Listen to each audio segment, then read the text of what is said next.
This is the Good Neighbor Podcast, the place where local businesses and neighbors come together. Here's your host, Scott Howell. Hello, good neighbors, and welcome to the Good Neighbor Podcast, brought to you by the Friends and Neighbors Group of Cleveland and the greater Chattanooga area. Again, my name is Scott Howell, and I'm your host. The purpose of the Good Neighbor Podcast, for all you first-time listeners, is to bring awareness to the residents of our communities regarding the locally owned and or operated businesses in Cleveland, Chattanooga, and the surrounding areas. You know, small local businesses are the backbone of our communities, and they really need our support. And joining me today is our good neighbor, Sabrina Hagood at Nouveau Realty Group. Sabrina, thank you for being our special guest today on the podcast. Thank you, Scott, for inviting me. Well, it's our pleasure. You came highly recommended by a good friend of yours, and we are just excited to have you on today. Before we jump into talking about Nouveau Realty Group, for which my understanding is you're one of the co-owners of, before we jump in there, I would like to just offer you an opportunity, if you'd like to tell us a little bit about yourself and your family. Okay, I am Sabrina Hagood. I'm married with two boys. One is 25. He just got out of the Air Force. He's in Oklahoma. And I have another. He's 21. You don't have to think about that. And he's at UTC studying finance. And he's also one of my agents here at our firm. I and my husband, we've been here about 22 years. And he came here with Olin Chloralkali, and then I came from Atlanta and followed him here. He tricked me, but I'm here and I love it. So I guess it really wasn't a trick. So for the last 20 years, we've been real estate investors. And then the last 6 years, I've been a real estate agent. And in the last year and a half, I became a firm owner. Okay. Yeah. So that's interesting. You moved here from Atlanta. Of course, you know, everybody knows Atlanta as Hotlanta, right? Right. You moved here from Hotlanta. That's a busy, bustling, happening place. Yes. Something always going on in Atlanta. It's kind of like the New York City of the South, isn't it? Yes, it is. Something always going on there. And you move here to Chattanooga, and you fall in love with it, seem like all of us do. Yes. And you fall in love with it, and you now you're in business for yourself, and so proud for y'all. Glad for your family, and glad you got your son in there with you. That's great news as well. Yes. If he gets his degree, right? Train him up. Right? He gets his degree in finance, then he'll have a little background to real world experience already under his belt. So that's good news. Well, you know, tell us about the Nouveau Realty Group. You know, it seems like the realtor I talk to or every broker I speak with, they have a little bit a different take on their own personal side of the business. So would you share that with us about yours? Okay, well, it's three owners. It's Tamekia Brewer, Jay Williams, and Jay Williams is the principal broker, and myself, at three African-American females. And I think we're the first to do that here in Chattanooga, to a trio-led real estate firm here in Chattanooga. So we're excited about that. Now in Atlanta, like you said, Hotlanta, that's commonplace. Here, not so much. And you know what we want to do, the thing about our name is Nouveau, and Nouveau means new, or taking something old and making it new again. Okay. And we wanted to take real estate and, you know, twerk it a little bit so our clients can get the best from us and from our agents. Okay. So when you say twerk it a little bit and so they can get the best, is there any certain area that you could kind of expound on? Well, I think communication is always where a lot of people falter in business. Now, I can say one thing about Chattanooga, you know, it kind of lacks on the communication part, you know, calling, people returning calls. And that's one thing we strive to, because at the end of the day, people are reaching out and they want help, and we're here to help them. Yeah, absolutely. There's nothing more frustrating than asking for help and nobody responds. So you're exactly right. Well, let me ask you a little bit about your journey. So you moved here and you were a real estate investor for a number of years before you decided to join in with the other ladies and become a real estate owner. So what brought your journey to this point? I don't know. I don't know. Okay. The real estate, I could get you up to the real estate investor part. Then it gets funny when it gets to the firm owner part. I came here. I was a special agent when I called tobacco tax unit in the state of Georgia. And Okay. like I said, my husband tricked me into coming here. He said, "You don't have to work. Come on." And I was like, "Oh, I don't have to work." And then I got here 15 years later. He said, "So what you gonna do now?" And I'm like, "Huh?" So, but I was doing, we were investing the whole time. We had 11 doors, we have 9, because what he explained to me was this is our children's college fund. So when they go to college, we'll sell a house. And I said, so I got on board. Of course, how can I say no to that? So I managed the properties for about 15 years. Then, I said, you know what? We built generational wealth for us and our family. I want to teach other people how to do this. Oh, So wow. then I became a real estate agent. And my greatest joy, of course, is giving people, 50, 60-year-old or first time home buyers, their keys for the very first time. That is amazing. And, I'm also the local board president of NAREB, National Association of Real Estate Brokers. And what we do is we strive so that everyone has equal opportunity, accessibility to housing. And everybody doesn't have that. And so we champion for that. And when you see a 60-year-old person who has never owned a house finally gets one, that's truly amazing. Oh, I can't imagine how rewarding that would be to know you were a part of their Right. journey of actually becoming a homeowner. That Right. would just be amazing. Yeah, I mean, yeah, somebody in their 20s or 30s, it's still amazing. But here you're talking about a 60-year-old, somebody's Yeah. approaching retirement, and they Yes. finally get to own a house. So Yes. that I could see that would be very rewarding. Uh, you know, I always like to step outside the business for a moment when I interview somebody and ask them a few personal questions. So, what do you and your husband do for fun when you're? And I know it's a play on words because I have realtor friends down in Alabama where I came from, and they tell me, Scott, a realtor is never not working. Okay, we're always working. We got our phone with us everywhere we go on vacation, wherever we're at. We got our phone with us. But when you're not actually working on a project, what do y'all do for fun? Um, we we like to travel. Okay. So that's one of the things that we do. Let's see. We'd like to go to concerts and just go to Atlanta, go to parks.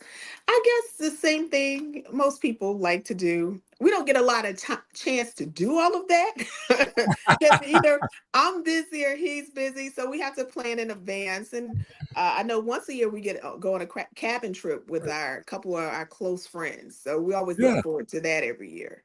Yeah. You ever go to the North Georgia cabins up Yes, there? we go to Blue Ridge or we go Oh, to yeah. Gatlinburg.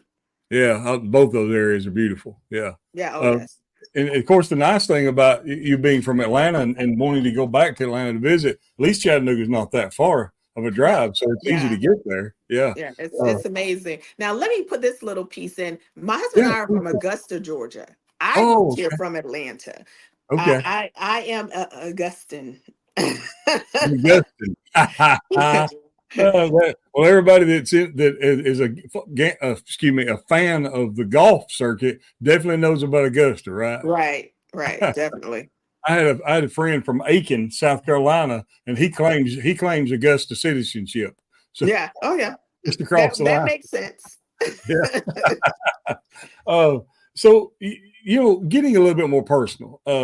You've come through. You've seen a lot of highs and lows in the real estate industry, being an investor and as an agent as well, and you probably had a lot of things happen in your life, like all of us do, right? So can you look back at any one hardship or life challenge maybe that now that you rose above it, you can say, hey, I'm better or stronger for that. Hmm. Life challenges come every day. It's True. just at what level they are. And I think COVID was probably the biggest, and I think that's for all of us across the board. Yes. That now it was for the 2 weeks it was bad, but afterwards the real estate market just boomed. It was I probably did had my best year. I know your question is not about the best, it's about the worst, but the It's okay. COVID, yeah, the COVID was the 2 weeks in. But the thing about being 2 weeks in a house, one, people found out a couple things. I don't like her. I don't like him. House too big or house too small. So when they came out of those 2 weeks, it was like, let me call somebody to sell this house, buy a house. So it was that part, But as I look back, it's not much more, nothing different we could do about that because that's something that we've never seen before. Absolutely. Yeah. And So, hopefully never see again. Yeah. amen. Somebody told me that man caves and she sheds was the height of their popularity during COVID. Oh, yes. I told you they either like them. I told my husband, we were sitting there for probably a weekend. I said, I knew I loved you, but I didn't realize I liked you. I love it. That's awesome. If there was one thing that you wish that people knew about your company that they probably wouldn't know unless you told them, what and you would just like to shout it from the rooftops, what would that be? Well, I guess one thing is that we're here. That we're here Yeah. in Chattanooga. We've been here about a year and a half. We celebrate 2 years next October. One, that we're here, and two, we're here to help. Well, that's the main thing, right? That Yes. as I got a friend that says that's the main thing about the main thing is that you're here to help. Yes. And oftentimes people have myths and misconceptions about their journey in real estate. They have these things. Sometimes they're apprehensive about approaching. Who do I approach? Who do I call? Can I trust them? Are they believable? Do they have my back? Or what would could you dispel any of the most common myths and misconceptions that you come across? Well, to your point, you need to go and, or whomever, need to go and research. So look into, you said, okay, I'm looking to buy a property or invest in a property, whatever it is, and see who specializes in that. Okay. Then I say interview a couple agents. And now one of the things, the myths that I see most is that people think you still need 20% down to purchase a house. That Oh, is furthest from the truth. Now, if you're investing, you need about 20-25%. However, to purchase a house, 3 to 5% is generally what I'm seeing. Now, if you have 20% and you want to put it down, great. Then you get rid of your PMI. But right. that scares a lot of people because over time, at one point, it was like that, but it's not like that anymore. And PMI is an insurance that when the government charges or someone Yeah. charges you to guarantee that you'll pay off the rest of the down payment. Right? Right.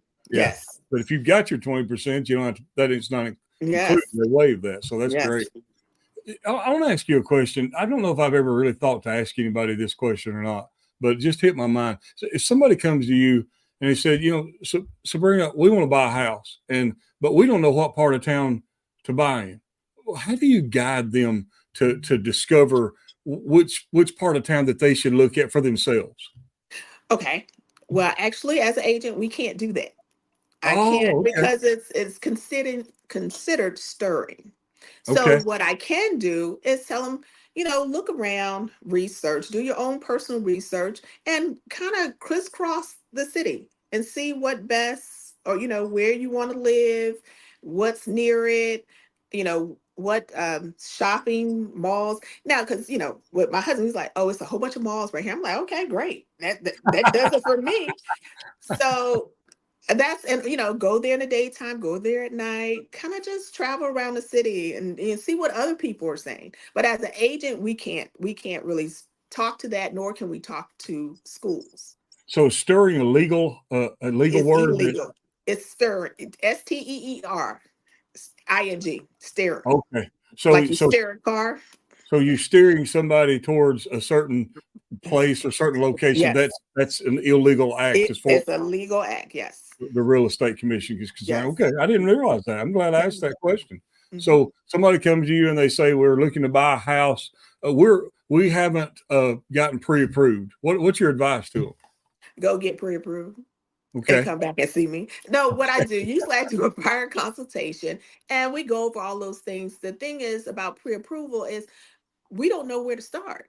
If you don't know what your number is, I mean, it could be 200,000. It could be $1 million. We don't know. Right. So let's go find out. Or you could not be ready at all. But you can be in 3 to 6 months. So I always, after a buyer consultation, I have them speak to a lender. I give them a couple options, or they can go talk to their personal banker, whomever they like. Right. Yeah. So that's a good point. When somebody comes, you have a consultation to help guide them down the right direction. If there's no sense in me wanting to see $1 million home if I only have a $500,000 budget. Right. So yeah, I need to know where I stand. You're talking about knowing your number. I need to know where I stand as far as what I can handle and afford. So yeah, but this is really good information. Interesting. People that are looking to buy a house for the first time, I think there's just a lot of questions that have in their mind. The fear, like you said, oh my goodness, will I qualify? Can I have a big enough down payment? And they might just steer away from it because they don't know what to expect. So this information you're providing today will no doubt benefit a whole lot of people. So we really appreciate that. I tell you what, can you share with us, whether online or offline, how people can reach out to you or find out more about you? About me or the business? Yeah, the business. And of course, Sabrina too. Okay. Well, you can go to Nouveau Realty Group. It's I think it's GRP for group.com. You can call 423-654-8600, and we have someone that can get you with me or one of the other agents. Right now we have about 15 agents. Okay. So we have someone who's ready and willing and able to assist. And I want to congratulate you and your partners also on, you talk about, you think you're probably a first in Chattanooga as far as the group that you put together. I want to congratulate you for that because, I'm a huge proponent of women-owned businesses. I grew up with a single mother household, and I saw my mother struggle a lot. And so I do all I can to try to, to try to help in some way. If nothing else, is just saying, hey, kudos to you and tell people about you. But so I just wanted to say congratulations on what y'all are building, and wish you very much continued success. Thank you so much. My pleasure. And to all the good neighbors of the Cleveland and the Chattanooga area, after meeting Sabrina today and learning more about Nouveau Realty Group, I know that she hopes you'll take a moment to consider all they have to offer. And remember them when you need and want those real estate services. Reach out to her, her team, and ask those questions. Don't be afraid. Get the answers you need to know how to move forward to purchasing your first house, your dream home, or that last house that you never plan to move from again. And before ending this episode, I would also like to thank you, all the listeners, for taking time out of your busy day to visit with us at the Good Neighbor Podcast. And always remember to support the locally owned and or operated businesses in Cleveland and the greater Chattanooga area. This is Scott Howell with the Friends and Neighbors Group. Everyone go out and make this a remarkable day. Thank you for listening to the Good Neighbor Podcast. To nominate your favorite local businesses to be featured on the show, go to gnpcleveland.com. That's gnpcleveland.com or call 423-380-1984.